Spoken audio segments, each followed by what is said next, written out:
Sino ang nanay ni Tali? Hindi ko kilala, Rosel. Nirefer lang siya ng kaibigan ni Gomar. So ano nga yung kailangan mo sa kanya? Please, you're wasting my time. May kailangan lang ako na importante sa kanya. Pakisabi na lang na hinahanap siya ni Darling. Si Darling, yung asawa nung dati kong kasama sa Dubai, siguro hindi na naman niya makontak yung asawa niya kaya ako pinuntahan. Ikaw naman talaga yung rason kung bakit nagkakaganto yung relationship namin ni Wesley eh. Ito yung nababagay sa inyo!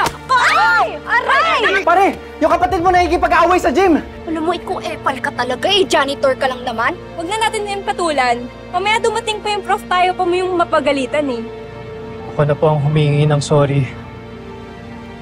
Bakit ka nagsusorry eh? Hindi mo naman kasalanan. Tsaka, hindi mo naman siya kaano-ano.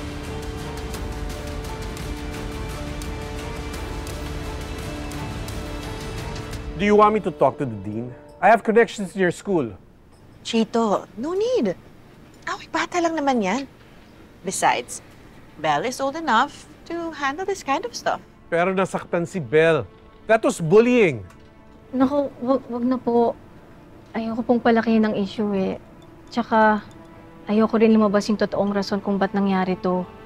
Does this still have something to do with that guy na nanloko sa'yo? Wait, what kind na nanloko? May hindi ba ako alam? Hindi po nasasabi sa mami mo? Wow, hindi ko alam kung anong mararamdaman ko, ha? Mukhang close na yata talaga kayo kasi mas may alam ka pa tungkol sa anak ko kaysa sa akin, Chito. Whatever it is, I don't care. I'm just glad na nagkakagaanan na kayo ng loob. Masaya rin po ako sa friendship namin. Anyway, I have to go. I'm having dinner with my son.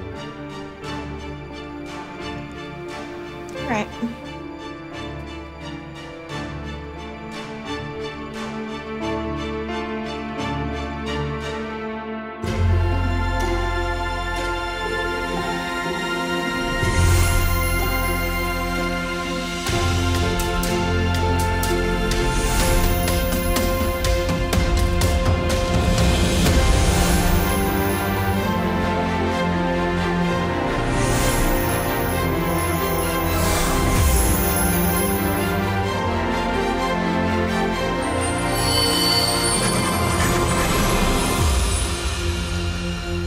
Nagkita kayo ni Malu? Bah, nandito na pala sa Pilipinas yung babaeng yun. Gulat nga ako eh. Tsaka hindi ko napigilan yung sarili ko. Lahat yata ng galit ko na ilabas ko talaga sa kanya. Mabuti naman! Aba, Rosel, baka nakakalimutan mo. Niloko ka ng babaeng yun. Maswerte nga siya eh. Hindi mo ko kasama nung nagkita kayo dahil kung nandun ako, naku, sinabunutan ko yung babaeng yun, hinudngod ko pa.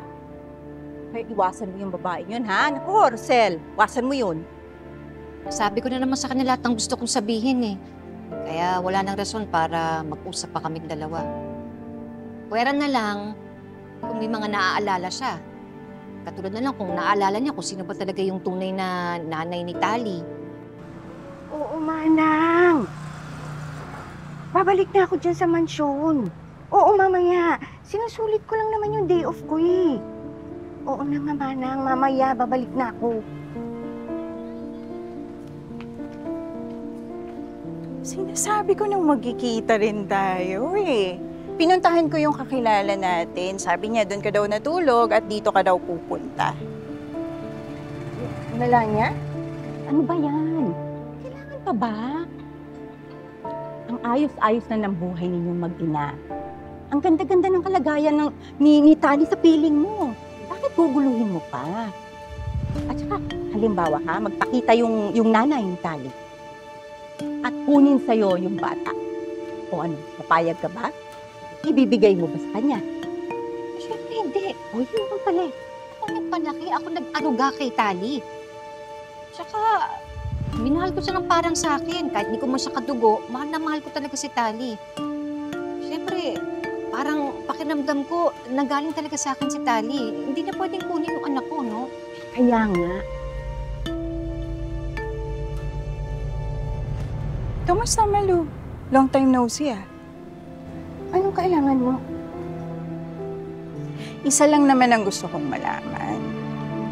Nasaan ang anak ko? Grabe ka naman, parang namang nakakagulat yung tanong ko. Alam naman natin na dito to papunta, di ba? Na pag nagkita tayo, itatanong at itatanong ko sa'yo. Bakit kailangan mo malaman? Siyempre may karapatan akong malaman kung nasan yung anak ko. Wala niya, nawalan ka na ng karapatan simula nang pinamigay mo ang anak mo. At karapatan ko rin na hindi sabihin sa'yo. Talagang sinusubukan mo ako, ha? Tinatanong kita ng maayos, sagutin mo ko ng maayos. Ano ba ang plano mo? Kung ano man yung plano mo, huwag mo nang ituloy. Maayos na ang buhay ng anak mo, huwag mo nang guluhin. Kung ano man ang plano ko, wala ka na doon. Ang gusto kong malaman, saan mo dinala ang anak ko? Ilang beses ko nang sinabi na tigilan mo nang kakaumpisa ng problema. Tyron, pwede bang tantanan mo na ako, ha? Akala mo ba pinalagpas ko na yung ginawa mo kanina, ha? Gusto mo pa akong ibuko?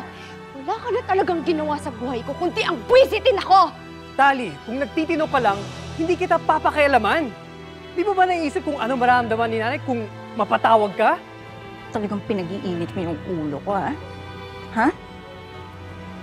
Ayaw mo magsalita? Bibigyan mo pa siya ng problema? Hindi na mangyayari yun dahil hindi nahaharap si nanay sa school. Ayoko ever ma-associate sa inyo! Tali, wala ka ng respeto, ha? So anong gagawin mo, ha?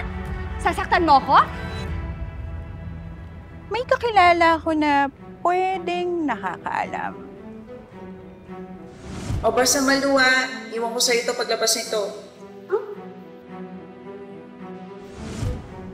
Di ba nandun si Rosel na nagpatulong ako sa'yo na ipamigay yung anak ko? Siguro naman alam ni Rosel kung kanino mo pinamigay yung anak ko. Siya na lang kaya yung tanungin ko. Sige! Tali! Tyron! Ano ba nangyayari dito? Nag-aaway na naman kayong dalawa. Nay, tanungin mo yung magaling yung anak kung bakit. Kaya sabihin mo na sa akin kung asa ng anak ko. Wala kang mahihita sa akin, Melania. Ako ang binigyan mo ng karapatan nung pinamigay mo ang anak mo. Kaya karapatan ko rin na hindi sabihin sa'yo. Tali, ano naman tong gulong pinasok mo? Hey, ako na naman may kasalanan ngayon, ha? Sino pa ba? Ikaw may gumawa ng gulo, di ba? At ayaw mo tumigil sa pambubuli kay Belle. Wala ka nang pakialam at wala kayong pakialam, okay? Ako na nga yung inagawan, ako na nga yung naagrabyado. Pinaglalaban ko lang kung ano yung para sa akin.